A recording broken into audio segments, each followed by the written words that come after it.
Okay. I've decided to make the audio quieter on my microphone. I think it was a bit loud earlier. Not super loud. What are you doing? Tell me. Yes.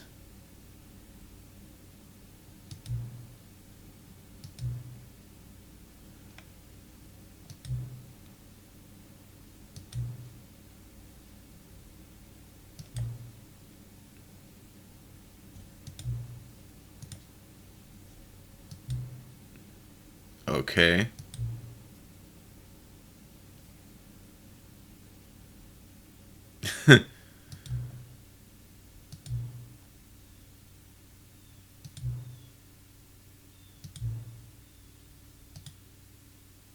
Well, we'll have another instance of this the next time I record. I think I'm only gonna do like maybe 3 or 4 endings. I literally don't have a lot of time on my hands today, so tomorrow would be a day I could record some more.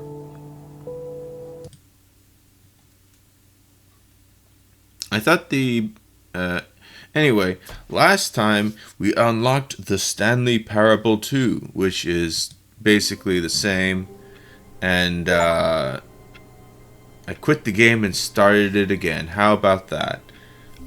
So new recording session.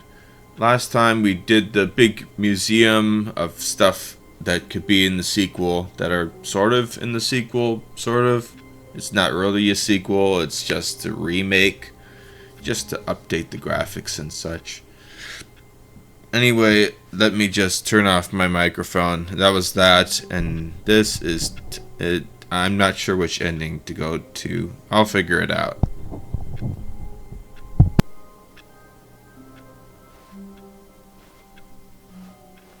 All of his co-workers were gone. What could it mean? Stanley decided to go to the meeting room. Perhaps he had simply missed a memo. Stanley picked up the bucket.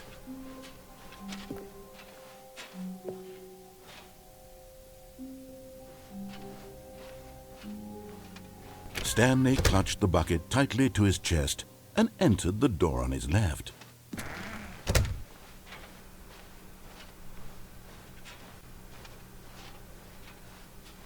Still no one was here.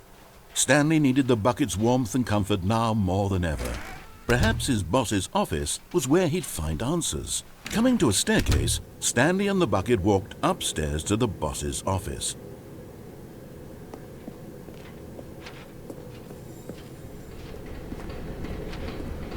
But Stanley just couldn't do it.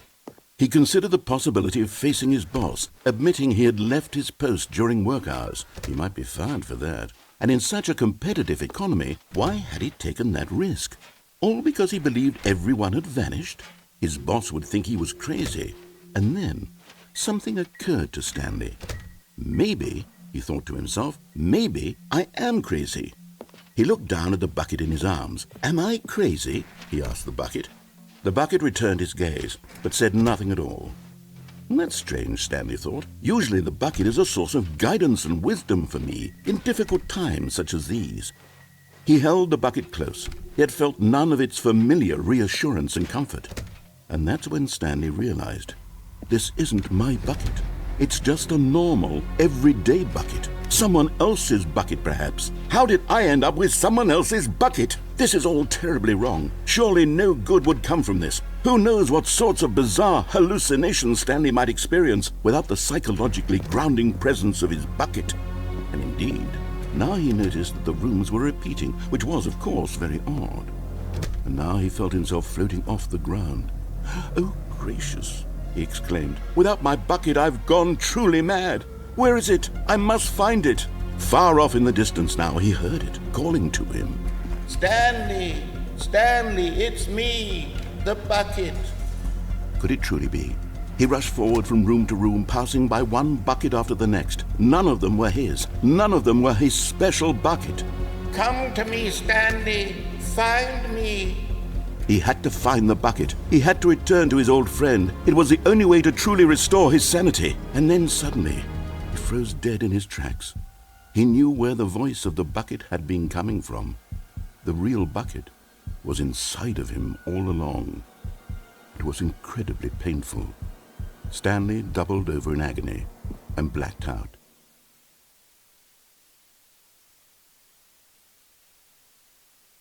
This is the story of a woman named Mariella. Mariella woke up on a day like any other. She arose, got dressed, picked up her bucket of comfort and security, and walked to her place of work. But on this particular day, her walk was interrupted by the body of a man who had stumbled through town, talking and screaming to himself, and then collapsed dead on the sidewalk.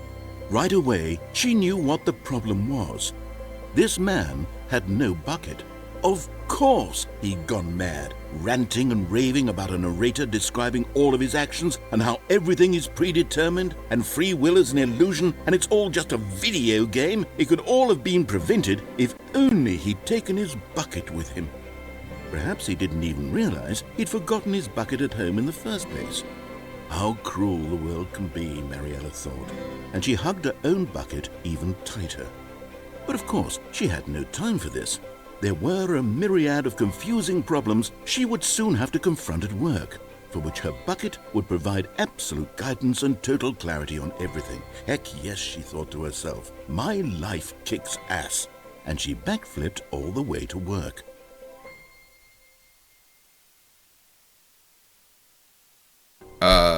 Last ending was a variation on the losing your mind ending, in which usually Stanley, like in the original version, Stanley just doubts other things instead of missing his bucket.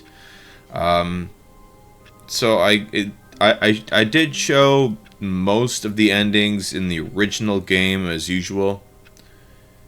You know what? I got an idea. But Stanley simply couldn't handle the pressure. What if he had to make a decision?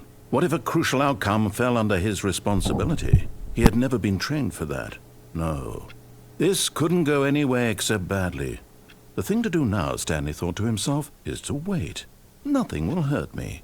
Nothing will break me. In here I can be happy forever. I will be happy. Stanley waited.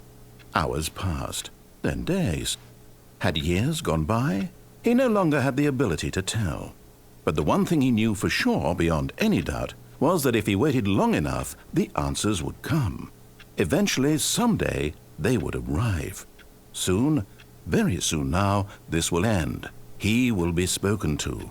He will be told what to do. Now it's just a little bit closer.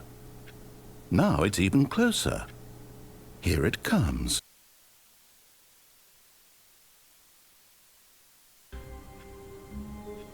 I think I'll go left again. Yeah, I think so. There are two endings I can get by going left, I think. And I do want to check out that employer restroom, so I think I'll check that out on the way. All of his co-workers were gone. What could it mean? Stanley decided to go to the meeting room. Perhaps he had simply missed a memo. Stanley lifted the bucket into his arms, and a wave of comfort rushed over him.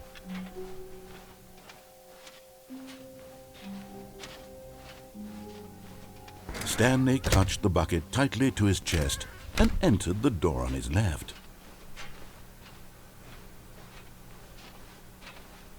Still no one was here. Stanley needed the bucket's warmth and comfort now more than ever. Perhaps his boss's office was where he'd find answers.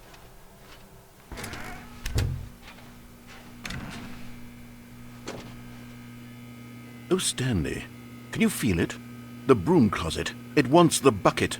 You can feel that, can't you? The aura of jealousy? It's as clear as day. This broom closet believes it deserves the bucket. I can really feel it now. It's a bucket. It belongs in a broom closet. That's what the broom closet is trying to say here. It's supposed to go with the other cleaning supplies. Good for you, Stanley. Don't give in. Don't hand over the bucket. I know how hard it must be, given the pressure that the broom closet is putting on your shoulders right now, but you have to be strong. This is your bucket. This is your companion and lifelong friend. You can't hand it over. Oh, no. We're getting into name-calling now, it seems. Is this how low the broom closet has sunk, that it has to resort to this stream of petty insults simply in order to get you to hand over the bucket? Stanley, I never liked this broom closet for a variety of reasons, but even this is worse than I had imagined. And wait, now the broom closet has the gall to imply that you and the bucket are not truly deep and lasting friends? That your relationship is purely superficial and convenient? That your life is so banal and meaningless that you'd feel the same sort of kinship towards any inanimate object which happened to lay in your path in an even partially enticing manner? Well, I never. Go on, Stanley. Lay into it. Really tell the broom closet off for its demeaning comments. Expand on the wide variety of experiences you and the bucket have shared together. Go through each of them point by point. Share your journal entries detailing the rich emotional landscape of your feelings for the bucket as they have changed and evolved over the years. Let him have it.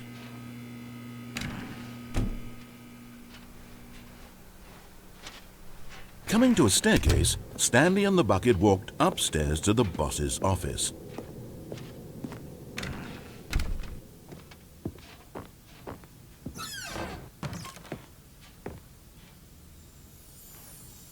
You found one of them. One of the miniature Stanley figurines. Remember, no reward for collecting all of these, only the intrinsic pleasure of a job well done. You can't buy that sort of happiness, Stanley. God knows I've tried. So, I implore you to savor each and every moment you come across one of these beautiful figurines.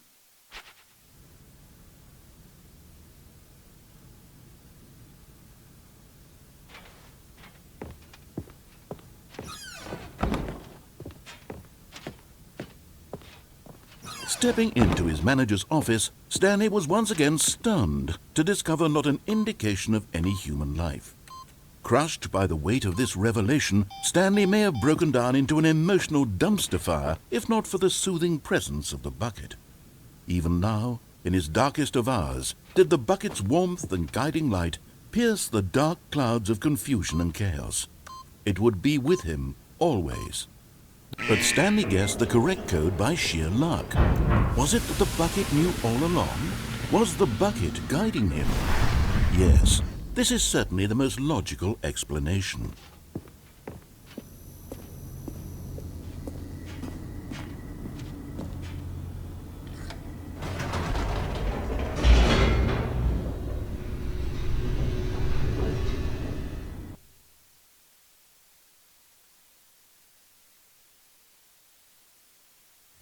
The elevator raced downward, plummeting towards an unknown fate.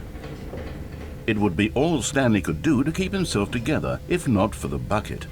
Soothing him, comforting him, reassuring that in this darkest moment of uncertainty, he would be all right. The bucket is here for you, Stanley. Everything will be fine. Stanley and the bucket walked straight ahead through the large door that read, Mind Control Facility.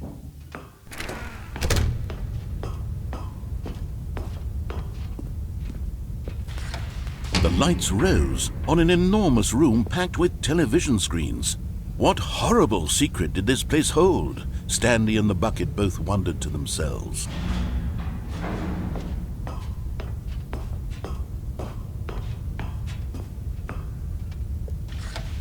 The monitors jumped to life, and Stanley nearly dropped the bucket in shock. Everyone in the office was being videotaped, monitored like guinea pigs. The bucket had never seen anything like this, and it very nearly burst into tears as Stanley cradled it gently, reassuring it that everything would be fine. Was the bucket under the mind control facility's influence as well? Had the bucket been told to do things it didn't wish to do? What kinds of things does a bucket want to do or not want to do in the first place? These questions raced furiously in Stanley's feeble mind. No! He screamed into the bucket. He couldn't accept it. His own life in someone else's control, never! He squeezed the bucket tighter, his one friend in the entire world. At this point, he could trust no one except for the bucket. But here was the proof. The heart of the operation. Controls labeled with emotions, happy or sad or content. Walking, eating, working, all of it monitored and commanded from this very place. And as the cold reality of his past began to sink in, Stanley decided that this machinery would never again exert its terrible power over another human life. For he and the bucket would dismantle the controls for good. Two best friends, Stanley and the bucket, up against the world. They high-fived in a really cool way, and the bucket made a sassy comment about taking down the system.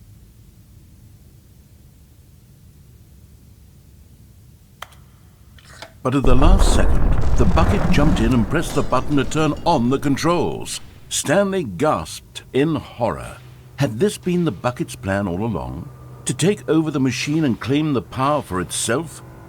How could the bucket have betrayed him like this? Stanley was prepared to throw the bucket away in disgust when suddenly an image appeared upon the enormous screen. Birds. Silly, silly birds. The control buttons became active again.